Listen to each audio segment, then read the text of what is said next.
আয়ারল্যান্ডের ত্রিদেশীয় সিরিজ এবং চ্যাম্পিয়ন্স ট্রফির জন্য বাংলাদেশ দলে রয়েছে রুবেল হোসেন।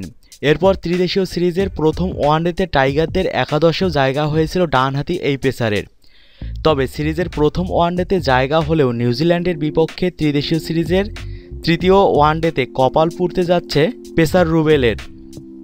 খুব স্বভাবতই এই ম্যাচে সাইড বেঞ্চে বসে থাকতে হচ্ছে রুবেলকে, কারণ আয়ারল্যান্ডের বিপক্ষে খেলা হয়নি বাংলাদেশের নিয়মিত অধিনায়ক মাশরাফি বিন মুর্তজার। শ্রীলঙ্কার বিপক্ষে ওয়ানডে সিরিজের স্লো ওভার রেটের কারণে এক ম্যাচের জন্য নিষিদ্ধ হয়েছিল ম্যাচ, যে কারণে আইরিশদের বিপক্ষে মাঠে নামা হয়নি মাশরাফির।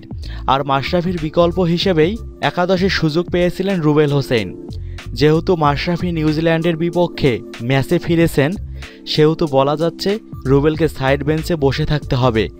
তবে কপাল পুড়তে পারে আরেক পেসার তাসকিন আহমেদেরও। টিম ম্যানেজমেন্ট চাইলে রুবেলকে একাদশে রেখে বসিয়ে দিতে পারে তাসকিন আহমেদকে। আর তাসকিন একাদশের বাইরে থাকলে সেক্ষেত্রে রুবেলের একাদশে থাকাটা অনেকটাই নিশ্চিত।